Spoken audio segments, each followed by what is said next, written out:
win against HLE. The next domino is T1 win against KT 2-1. So if you're a fan of Chaos, which who isn't, we need KT is here today. T1 to have a 2-1 win. But that means right now, currently, those people who like Chaos and the KT fans are aligned for this game. They want KT to win. Where obviously the T1 fans want T1 to win a 2-0. So, but at this point, if they lose game 2, they're used to it. So they're like, whatever. Yeah. We lost the game 2 to QMDRX. If we lose a game 2 to KT, what does it matter? Our team will probably just win game 3 anyway. Yep. Well, we'll see how the draft goes in this one. Same bans, but a little bit different order for the side of T1, who banned Karma second. Exact same bans for KT, who were Facebook last time as well. And it looks like T1 just reordered the bans, but banned the same thing. In terms of stuff that's available, Jarvan's available, Ezreal's available, Annie's available. Looks like they're just going to secure that. Anivia Rise gone. Now, we often see Aurora into Annie. We also often see Victor honestly has a good matchup into it. But we'll see what they opt to go for. For now, though, they're grabbing the Ashe. It's a little risky just to go Ashe Seraphine if you're worried about what they might pick into it. But it also secures it. They can't have the Seraphine denial. It keeps that third pick flexible. And the question is, are KT going to go a kill lane in the bot lane? They could go MF Nautilus. They could go Mel Pike, Ziggs Pike. There is these options available. Will they go for those? Give effort is Nautilus. And it looks like they will go for the Nautilus. What are you combining it with? Is it going to be MF? Is it going to be Mel? There's a lot of options. Or do you just leave that for now and you pick something else? We can't have any Wukong this game. Wukong already gone.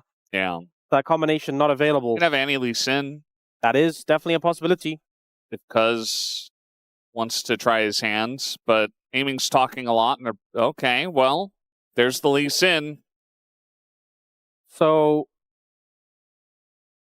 there's a lot of great options here for T1 in terms of jungle. There's Zhao and there's Jarvan, both of which we've seen sync up very well with the Ashe Seraphine. Give Oner a Zhao. Yeah. There's a lot of comfort being selected. Effort getting his Nautilus. Oner getting a Zhao. Yep. These are top picks. I mean, I do think his Jarvan's pretty good as well, and they could have banned away 80 carries you can get out of the True. Cataclysm. Lucian already gone, Ezreal could have been banned. But for now, T1 figuring out what they want to take away, and they will go for that MF, not want to deal with the MF Nautilus. We've seen a decent amount of priority on that. We know Aiming definitely a mage player as well. Some 80 carries a little bit more versed to it, but Aiming definitely someone who's dabbled with those mages and could go something like the Ziggs or the Mel if he's so pleased. In terms of the rest of the bans, it is second pick for T1, so they have a lot of space to potentially put themselves in a good situation. Ziggs will be banned away from Aiming. The Galio was banned away from Faker. Akali, he had a recent really good Akali game, and we've seen Akali just able to weather the storm against Annie and then be a menace later. If Akali's diving in and there's an Encore on top, that is nightmare fuel. So I wouldn't be against a ban towards that. There's also Aurora, which I think Faker's not had the best Aurora games recently, but it is a typical matchup into Annie. I think Victor also decent here as well, to be fair. Yeah, there's just too many choices, so they're just going to ban Sion. Yeah, taking that one away from Doran. But I think Doran's kind of okay to last pick in this situation. There's still Cassante available if they go Jayce. If they go Cassante, you have a range of options. I think picking mid makes the most sense here for T1. Unless you're like in a race to secure a certain top laner. And after considering the options, it'll be that Akali. Faker had a phenomenal game on this not too long ago. Yep. Good choice. I mean, the only real issue I would say is the Nautilus, but can sometimes be rough to actually get your depth charge off if the Akali's playing it well.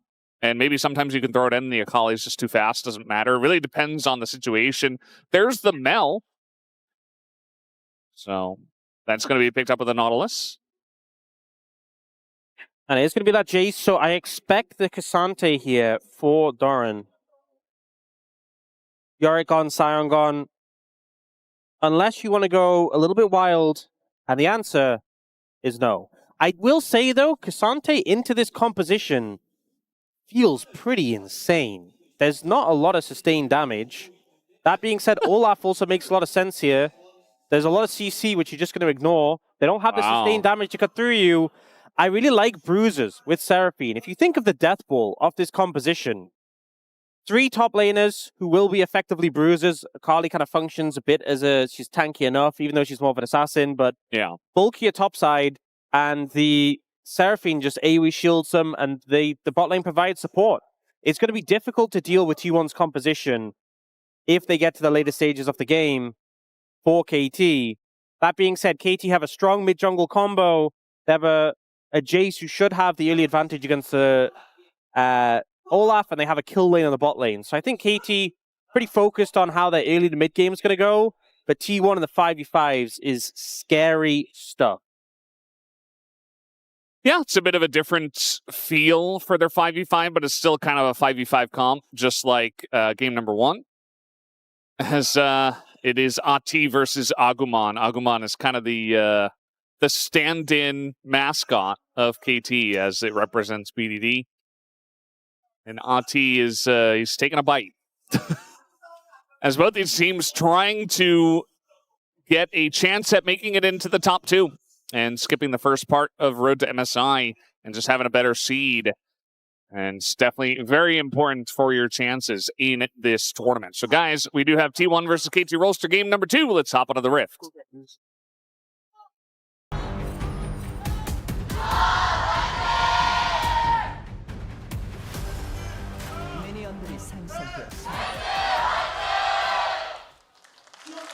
Alrighty. Game number 2 here in our telecom war. T1 a dominant win in game 1. We've already seen that trio link up, the Nautilus, the Annie, the Lee Sin. Really, so much threat from those 3 with the lockdown and then the Lee Sin land and the Sonic Wave. KT have a lot of setup for these skill shot-based high damage champions. But there is one thing that I feel is more important than anything for KT. It's that Oner and Doran don't get fed. I mean, Fake is pretty bad too, but more importantly, I think if Oner or Doran get fed, they just run away with this game completely. So I have to be a bit concerned about that. Perfect kind of just wailing on Doran with his hammer. Yeah. Level 1, definitely a point where the Olaf is threatening. And he's got the Doran's helm. You know, this is one of Doran's new line of items that he's brought out, and he's styling it himself. Olaf is a helmet-wearing champion, after all. But I think also just good in this lane because the Olaf, who has a lot of built-in sustain, does kind of just get a lot of value for those extra resistances. Yeah. Juicy Perfect land that accelerated shock blast. Doran says something's a little bit iffy. He knows the timing, and Faker actually put down a ward on where Cuzz was starting, which was the Raptors. So it's actually very smart from Doran. We've seen some players just kind of ignore the potential gank timings, especially of a champion like Lee Sin, and they're not going to have it happen this time around. You remember Willer actually playing the Lee Sin against them for Kium DRX in game number 2, where Kium got the win, and he was basically the reason, because he was able to gank every single lane and get value. And they're going to try to attempt to not allow Cuzz to do that. Effort has gone for the Aftershock for a good amount of power. When he goes in, be a bit tankier. But on the heal and not the ignite, so a bit less kill pressure. I think kind of warranted though, especially when aiming goes TP. Be in a bit of a tough spot with only the ignite if someone's caught out in a bad position, not having that barrier available. Perfect hits level 4, and honestly, he's doing a good job. I mean, these undertows aren't really sticking. It also feels so bad when you miss. Yeah. It's just miles away from him. You can see that Doran's desperately trying to push this wave in, but he's not really able to. Perfect spin holding it here. There's the accelerated shock blast. This is the exact setup I was talking about. Doran has to flash away, but Perfect on the chase. And there it is, the hammer to the back as Perfect picks up the solo. Beautifully played, and he's patient with this flash, waiting for the shield to fade off. Now Oner's in trouble. He's in a lot of trouble. He's going to flash away. The follow-up flash from both of them. The mid 2v2, very strong here for KT. Oner knows he's dead, and he will go down to Cuzz. So a lot of my concerns for KT... Okay, he's fine. A lot of my concerns for KT were that Doran and Oner get fed, get ahead. Both of them have been all of their summoners and just been killed. So it's a great start for KT in terms of making sure this Olaf and Zhao are as weak as possible. Yeah, Perfect dodges the undertow, lands a shock blast. And you see Doran shields, and then Perfect waits for it to time out, and then auto E to finish off. Just had enough mana for it. Here, Cuzz finds Oner, immediately commits, knows he has the Ana you can move first, and BDD flashes to commit the stun. Nothing Oner can do. Just tries to dash in on BDD. Damage on him a little bit more meaningful than damage on Cuzz, since Cuzz can just sustain off the camps. But either way, he knew he was dead. Yeah. And now we got effort in mid. Shuriken down. Yeah, there's the Shuriken down. The hook is good through the minion wave. The issue is that it's Akali, and they don't really have any follow-up damage when he goes on the Shroud. I think just getting a good trade. If they could just TP'd and they chunk him out, it's pretty positive for KT, putting some more pressure on Faker, especially since BDD doesn't have Flash. Faker was coming up on level 6, making sure BDD's in as good a position as possible. I think effort you saw from his movement, he knew they weren't killing the Akali because of the Shroud, so plays it safe there. Haven't seen too much action from the bot lane. Aiming just able to farm from a distance, trying to get some poke down. But until that Nautilus is able to engage, not the easiest lane to have too much pressure in. Yeah, they're just... Aiming is just farming here. Mel is definitely one of those champs that can just sit back and... I think if I remember correctly, Aiming was the first player to play Mel bot in the LCK. That sounds right. It was a while ago, shortly after release. And he got really fed and then they didn't win because he ran out of damage. Yeah. I'm pretty sure that was into an Olaf as well. That's very strange. It was one of the earlier games on Mel. Maybe it wasn't quite the first, but I remember it being one of the big prominent ones. We got a setup here on the Dragon. And, I mean, Aiming's done some good damage to Peyz. There's the rebuttal on a Keria, too. I mean, Aiming really standing his ground, and Peyz and Keria, they're not level 6 yet. So they're just like, well, we're taking a bunch of damage. We can't really challenge the Drake. And to be honest, even if they were level 6, there's a little bit of concern of firing those ults off freely into Aiming. Level 6 now hit by Cuzz with that Dragon's Rage available. Has to be something you're concerned about. Aiming also gets his level 6. And you saw how much damage he did to Keria there. You do that damage with the ult to back it up, and things get pretty scary.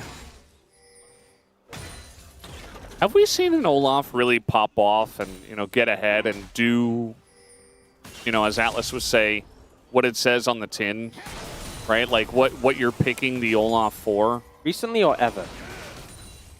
In this year, even. Because I feel like we've had so many of these, like, wonky picks in the top lane that just kind of fall flat. Here's an arrow straight into BDD. Is going to dodge it.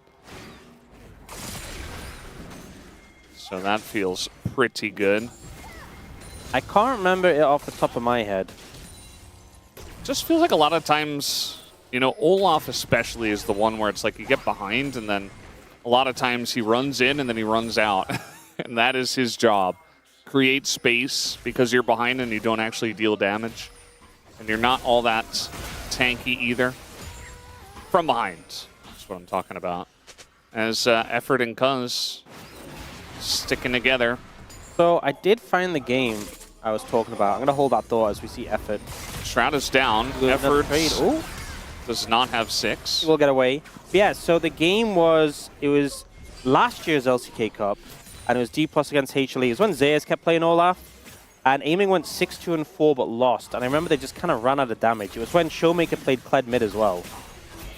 But that is one of my kind of concerns in this game too, is KT just running out of sustained damage into the composition of T1. So I'm hoping for Aiming's sake that doesn't end up coming true, but that was an example of the time before where that did happen. I guess they still have these squishier targets in terms of the Ashe Seraphine to target that, to focus down. Right now though, big lane leads for KT in the solo lanes.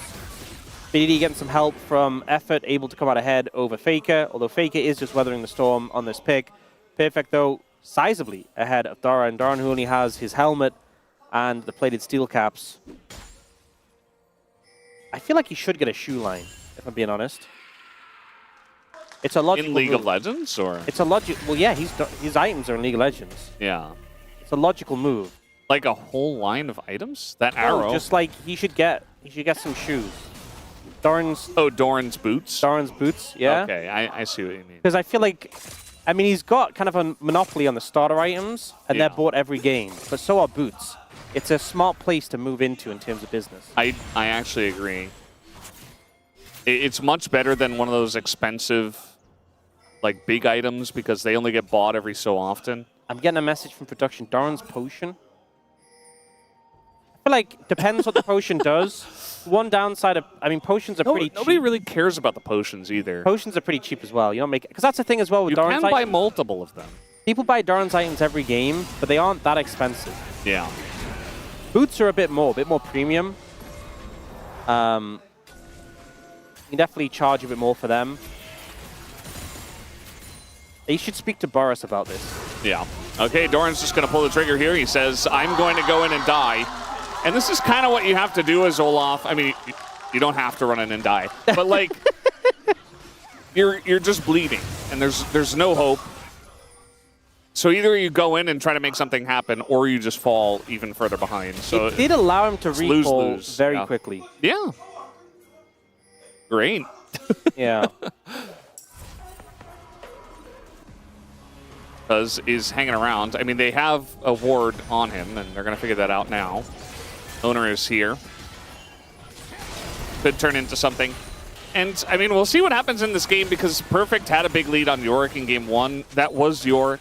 It was different compositions, yes. But it doesn't mean that T1 will automatically lose this game, so I am curious to see. This time, third time's the charm. The arrow is going to hit, and BDD... Oh! He's actually able to get away just barely. The kick, though, gets Faker! No, Cuzz! Oh, he just barely got away. Then he didn't. You can kick a target any direction, 360 degrees, depending on your positioning. You have flash as well in order to adjust that. There was kind of like a 30-degree cone where you did not want to kick Faker, and Cuzz put him exactly there. This was that situation. I won't call it a play, it was a situation earlier, but yeah. If you think of like the danger area of where to kick him, it was a pretty small angle. Yeah. And he kicked him in that exact direction. It's as Wolf would say, he pulled out the protractor and got the perfect angle on it. Aiming in a bit of trouble here. The Mel doesn't do all so great against the Akali, although some damage does come in there. As Keria does get some pressure from Cuzz. Some low health bars on T1. I think KT, although the aiming has to recall, Faker's low. Zhao split. Ooh. No, yeah, be a flash away. This definitely feels like a dragon that KT should be getting with the fact that 2 members of T1 were low. Yeah. And being low HP against the Lee Sin, one Sonic Wave and you are just dead. And it's Mountain Soul. So, Hextech in a Mountain. I guess Game 3 will be Chemtech, just like the first series, if we get a Game 3. Because this is the same order. Yeah, the Olaf, much like Olaf's before him, not finding much success here. Yeah. And this is why in the LCK, our top laners play Cassante and Sion and Ornn and all sorts of stuff. That hook probably should have landed. And now Faker says, you know what, maybe I got an angle here to go in on aiming, as now he's just going to try to ult away, but there the depth charge does ring true. And he said, well, I was going to die to 4 people anyway, so might as well try to go down with flying colors. And Faker, I suppose, does do that. Turret's down in top lane. That's probably going to be nice for Doran. But just more gold into Perfect at this point. You know, I think part of the issue with the Olaf right now into lanes like Jayce is his sustain is really his shield, which, although it can block damage and over the course of multiple uses has good value, it's not the same as old Olaf who had actual healing. And I think as a result, if you get chunked out low, you're just kind of in a really bad spot. And there's not as good a ways as before as to get yourself back up to a healthy amount of HP. So right now, Doran really struggling, really far behind in the matchup. And I don't think he's going to get Reprieve any soon, especially because Perfect has Ghostblade and Swifties. You're just never reaching him. He can just kite you out, get away from you, get a distance. And as a result, so hard to chase him down with the undertow. Yeah, and this is very different from game 1 where it was kind of only Perfect who got fed and T1 got some nice map plays where they got all the other lanes ahead and stuff. Jayce is also, even though we've seen teams struggle with effectively piloting the Jayce when it comes to setup around fights, Jayce is a lot easier just to integrate into your team fight than a Yorick, I feel. Yeah. We saw like the Yorick Maiden dying quite quickly, whereas Jayce, you just kind of stand there and shock blast and that's your job done. Yeah. Also, Faker was playing Anivia, who can just kind of like push waves, clear waves very quickly, from range, has a lot of safety. Now he's playing Akali. Oh, Ashe ult. This one looks good. Nope, just barely going to be dodged. BDD gets out of there. Yeah, BDD had used the Molten Shield at the exact time. I think he might have seen the arrow coming because he had wards on the way. So perhaps used it to dodge. By the way, doesn't get hit. Feeling pretty good. I mean, that at the moment feels like the one way that T1 are finding angles, as that's going to be the ult forced. As now Faker going in, he is challenging the Giga-fed Jayce. Can he do it? There's the shock blast. Faker says, the no, the flash is good. Perfect gets out. As now we got an encore here. As Cuzz might be in a rough spot. The depth charge is in on the Peyz. It's going to be a lot of damage denied. As in goes Cuzz, another pull here onto Oner, who's quite tanky in his own right, and KT can't finish him off. As now Oner says, now's my chance! I will get revenge! Gets the shutdown! And maybe the Olaf is real after all. No, he's not. He's still not real. 743 gold is a lot, though. Yes. Oner says, I love Gromps, and dies for one. What is a little bit worrying, though, is Doran got that massive shutdown, and he's still 2,300 gold behind. Yeah. That's a little concerning. I will say, I was kind of worried when they put Perfect up against the Akali. I'm like, that is the one person who has real kill pressure. And it nearly happened, so felt a little bit dangerous. We obviously got that phenomenal outplay from Perfect, but he still ends up going down after a bit of an overstep. It's still KT with a massive lead. They're still in a very commanding position, but I'm still a little bit concerned if they're making potential mistakes like this, giving over a lot of shutdown gold. So this is a play from Perfect. Just wait for the timing on the flash. He's just waiting for the right, like, it's insane reaction time. I mean, he knows the trading patterns and knows that, okay, Faker's going to use it at around this time, but like, man, it's basically frame perfect. Because Faker doesn't have any items and wasn't level 11, he was like, I need a little bit more damage for the R2's guaranteed kill. And because he went for that little bit of damage, then Perfect knew what was coming next. I think maybe if he'd ulted straight out of the Shroud. Here we go again. This time Perfect doesn't have much wiggle room. He's so dead. He's right up against the wall. And, I mean, the damage doesn't quite come out yet. He dodges one of the strikes from Faker. The Shuriken not going to hit as well. In goes Perfect. Flash over the wall. He just runs away. As now we got Keria trying to come up here on the Seraphine and lock him down. I mean, maybe. With the extension, flash over the wall, and the slow comes through, and finally, they are going to take him down, and Faker does get the kill. Not sure if worth, but they got it. They got the job done. That did not feel convincing. I thought he was just 100% dead when Faker got onto him, but in the end, he's able to survive for a very long time. Does eventually go down, but in return, KT pick up a dragon. They're getting pressure in both of these lanes, mid and bot. It's not looking too good for T1 at the moment. And now Cuzz looking for this Ashe, but he'll just take mid tower instead. Peyz backing away at the right time. Faker just got his gunblade. 8,000 gold. Yeah, he's been pretty slow on that. Cyclo Sword for Jayce is so threatening.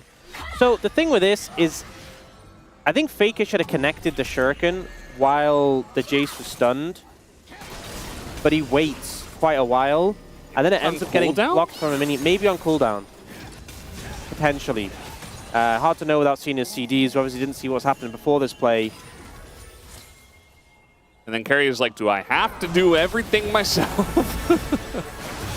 Yeah, goes for the ult on the effort because he figures the Jayce is just definitely dead at this point.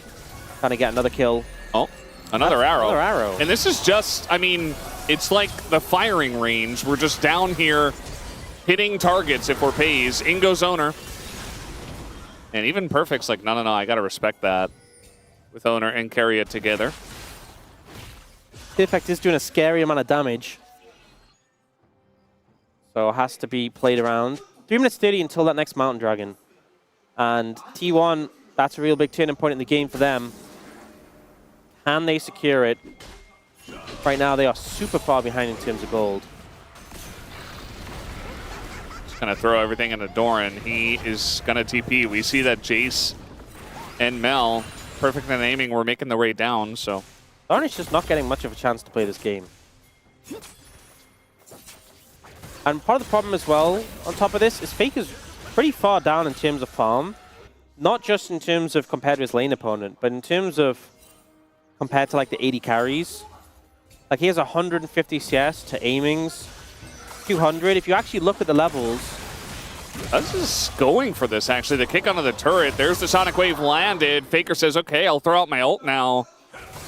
Oh, there's another one. He's just going to dash over to the Seraphine, though. And he will survive. BDD with Flash wanted it, but he's not quite going to get there. Yeah, Cuzz pretty clean there on the Lee Sin. But the point I was making is Fake is level 13. Aiming is also level 13. The AD carries are pretty inflated in this game because they've been farming quite well. And I think it's going to make it trickier for Faker to find kill pressure onto Aiming, who already has that rocket belt. Faker not finished his second item yet. I say AD carries, I mean bot laners. I know awesome Mel dudes. is not an AD carry.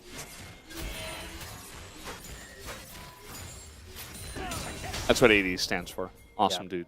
Yeah. When you don't do attack damage. That is the lore. And Doran, I mean, his job in this game has just been, I catch the waves. Although, maybe. This arrow looks off. Yeah, it looked a little bit ahead. But to be honest, I mean, he's like, he knows what he's got to do. As in goes Cuzz. Not sure about that. Very aggressively. Has some backup from the team. Like, looking for it, but the knockup. Gonna stop Cuzz from getting the ward hop kick. Cuzz is just playing so aggressively and feels kind of untouchable right now. You see Oner able to save his mid laner, but the pressure is definitely in favor of KT here. Put some pressure on his tower, and one of the things with the composition with an Akali Olaf as a solo laners and an Ashe as AD carry, I mean, Ashe isn't terrible for it, but they're just not good at defending from sieges. Akali and Olaf really have to step up the wave to deal with it, and Ashe, other than her volley, which doesn't do that much. Oh, this is a nice potential catch on Aiming. They wait for the back from Cuzz, who's really the scary one. As there is the flash, the extension will be flashed away from by Aiming, as Effort says, goodbye, witness me. And really the question is, who do they give the kill to? Probably Faker? Faker or Peyz are both good. Are they trying to stagger his back for the dragon? I don't know if it's going to work, though, because they're also staggered on their way to get to the dragon. Yeah, but Effort's the one who sets up the vision, so if he's late, it's pretty impactful. They're going to be able to get there first, so it's pretty smart, honestly, to slow that down. Also giving the kill over to Peyz. Faker has TP, so he can keep pushing for the time being. Now they can kind of move in and get vision control the area, but you can see there's a bit of concern about the Baron. They don't have vision there, and that's going to give time to Effort to get back on the map and look to contest here. Yeah, sorry. A lot of the gold difference is actually in turrets, and T1 are going to get one in the top lane. Wow, they're not even opting to contest this dragon. That is crazy. That feels a bit wild. I thought with the Nautilus respawn timer they'd have a chance. Now, Mountain Soul is very strong, and it's very consistent. Because when you start a fight, they're always going to have the Mountain Soul, almost always have it available. It's just extra health you have to punch through. It's obviously scales well with HP, so on tanky champs it's good, but it's also good in squishy champs, making them more durable. But it doesn't scale, I'd say, as well as like a Hextech Soul, because obviously at some point you just get enough damage to cut through the shield.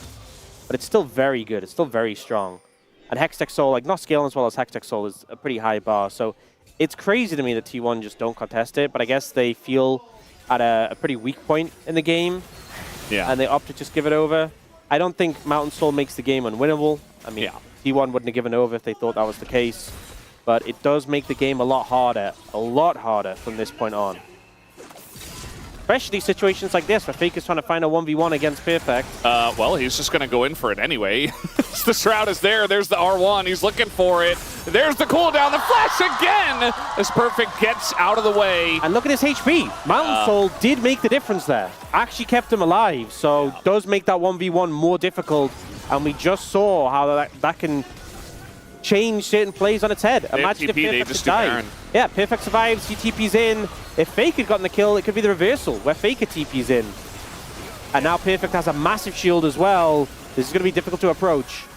I don't know exactly how they're going to do this. I mean, they're going to find effort on the right side, but that just means the turn comes through. There's the reflect as Keria going to get owned there. They do take down the support, as that will be a kill for the Olaf. In goes Doran. Look at his sustain. They can't take him out. Flashes on in. Eventually he goes down, but man, got a lot of value out of that Olaf in the team fight.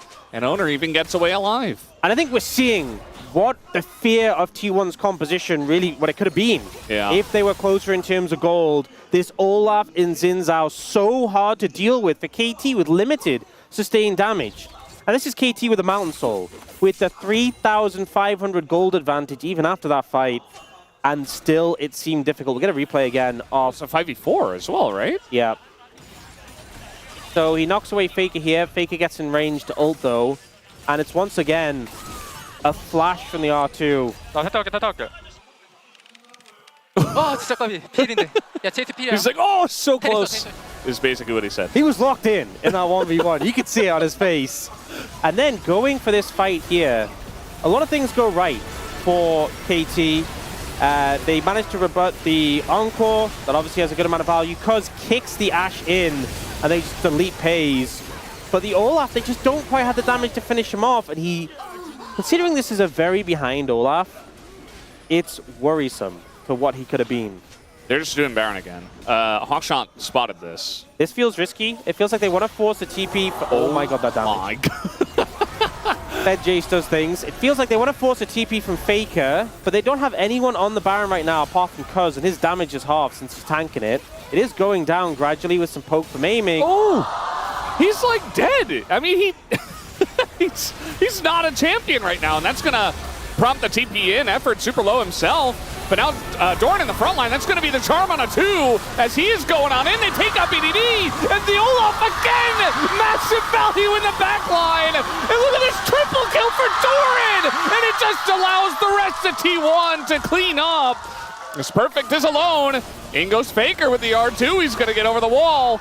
Oh, Perfect is strong here. I think they have to back away. Faker has red buff. You know he's going to want to flip it. He wants it so badly. He wants to go in. I don't think he can. He doesn't have ult. Yeah, at this point, I think patience from Perfect means that he should be able to win this one, as Faker has to flash the wall, dodge the shock blast, and he will survive.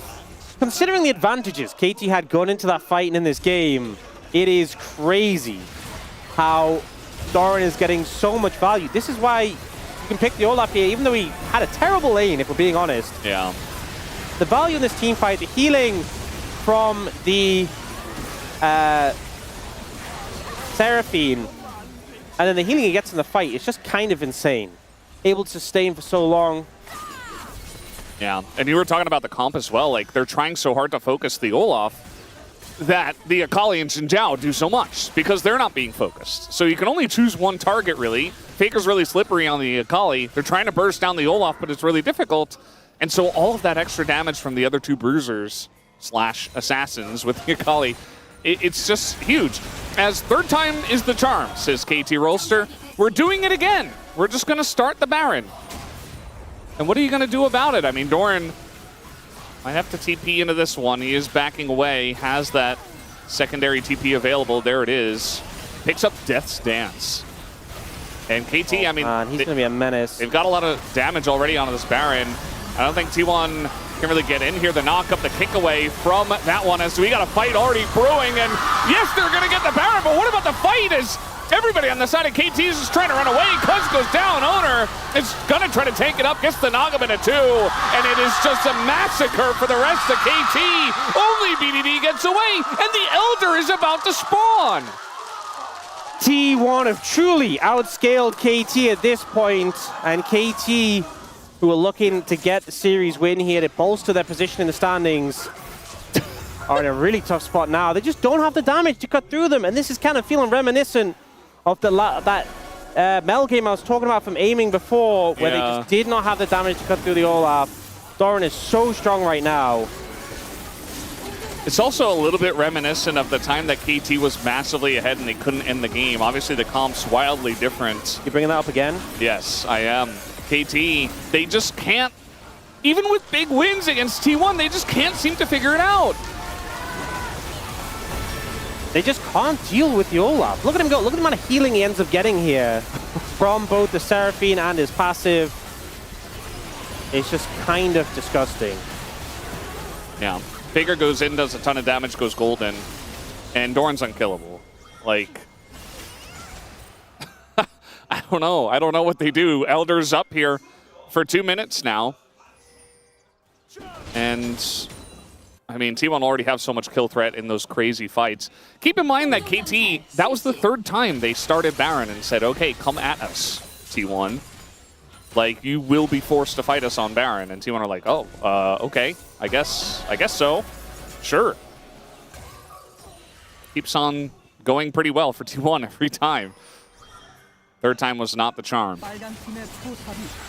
Oh, that shock blast damage. That hits. But other than that, they're doing pretty okay. Yeah. Just don't eat shock blasts is basically the game plan. Oh, Doran could be in. Or is he in? He's just gonna go. He's just gonna go. And look at this. I mean, he has Elder buff. Perfect's just trying to run away. Gets a shield, and in comes Faker. Finishes him off. And Doran's like, what are you doing? I have Elder buff, my guy. And that's going to be a double kill now for Faker, who immediately responds, gets over to Doran, helps out. And, I mean, 2 kills when you already had the Elder buff. They have a minute left of it. Of course, they don't have Baron, so it can be difficult to push if the wave gets cleared. So I don't know if they actually end, but they're definitely going to at least get this inhibitor in the bottom lane. I mean, they might just build a brute force. 5v3 with Elder. Maybe they just die. But okay, the wave's gone. Yeah, that's the thing. Like, the wave just gets one shot. If you can just kill the champion. By the way, look at the top left of the screen. Did you see it for a second? The negative Baron. The negative 5,000 Red Bull Baron power play is that's insane work. And yeah, perfect. That's what you get for the early game, is what Doran says. Yeah. That's what you get for bullying me out in lane. There's so much damage with the Elder to back it up. Really one of the all-time Red Bull Baron power play. Minus 5,000 is crazy work. And T1, their Elder will time out. So that aspect of their strength will pass. But I think they've just outscaled. Doran has the Death Stance. You know, he just picked up the Death Stance. He has a more, too. Yeah. He's so hard. He's so tanky. Who's killing him? So quickly, I need an answer. KT, you're asking. It was perfect. It's not perfect anymore. It's certainly not aiming. And you just can't, like, you can't burst him. I just don't think it's a thing. You cannot burst him. You can't CC him. And he just has so much sustain. He gets a kill, and he's just going to heal up so much. This is crazy. We have so many times. I was just mentioning it, like, in terms of LCK picks, where top laners will just go for a tank because it'll get through the lane. It won't fall this far behind. Olaf will fall this far behind, but then you see the value in the late game. You're like, wow, I guess this is the reason. Yeah. But the laning phase was just such a disaster that it was like, was this the right choice? I think the answer now is yes. Also, the fact that they gave up the Mountain Soul, not many teams would be comfortable making this decision. Yeah. But they gave up the Mountain Soul in order to allow them just a bit more time in a better situation. And it worked. It legitimately worked. Yeah. It was risky, but the Mountain Soul doesn't drastically change how these fights are playing out. Because even though it makes them a bit bulkier, there is sustained damage on T1, which is enough just to cut through it eventually. Yeah. I think that's the thing with Souls, is that a lot of them, there's a lot that we give a lot of credence to, a lot of strength to, but how they shape the game depending on the team compositions is really important. And ultimately, T1 were able to make that decision in the moment that has benefited them in the long term. A lot of times, I mean, okay, this is going to be the root here on a Cuzz. He might be in some trouble. He is Lee Sin, though, so he gets over the wall. Even if the Mountain Soul did make Faker's 1v1 more difficult. Yeah, a lot of times it's like, oh, they got the soul, the game is over, basically. But I feel like a lot of the time, that's partially because the team is very far ahead. They got the soul anyway, so... Doran has a red pot as well, by the way. So, some of the decisions that T1 have made. Peyz went GA, third item, because he knew he's the person who's vulnerable to being bursted. I mean, he got one-tapped by Perfect in the, I think it was the first Baron fight. Doran has a red pot running, which is going to be available for this Baron that's now just spawning. He's level 19 as well. They're just starting up the Baron. One's turn, yeah. They have a lot of sustain. They can really do this pretty comfortably, and they're trying to bait in KT to challenge them. Yeah, I mean, fair enough. Look at Doran. Oh, Cuzz, he's not going to get the angle on the kick, and now that Michaelis has to come out. Oh, Doran's running it perfect, but the Blast Cone keeps him safe. The Baron reset, by the way, so they're going to have to chip away at that health bar again. And they say, okay, let's... Oh, no! Play Keria! Unbelievable angle! He catches 4 in the team fight, and the game just ends! It's just over! Aiming is dead. They all group up for the Seraphine, and Aiming is not able to reflect that one. That is going to do it. TP to bot lane. They're diving perfect as well, as GA is available, and they do not care. There's the ace, and this game will go into the hands of T1 once again against KT Rolster. Ends up being a 2-0. T1 further solidifying their position above KT in the standings. And Keria with an insane ult there. I think a lot of people's eyes were drawn to Doran on this Olaf, were drawn to the big plays he was making. And Keria just kind of said, watch this. Bad movie? He always makes it about him, doesn't he?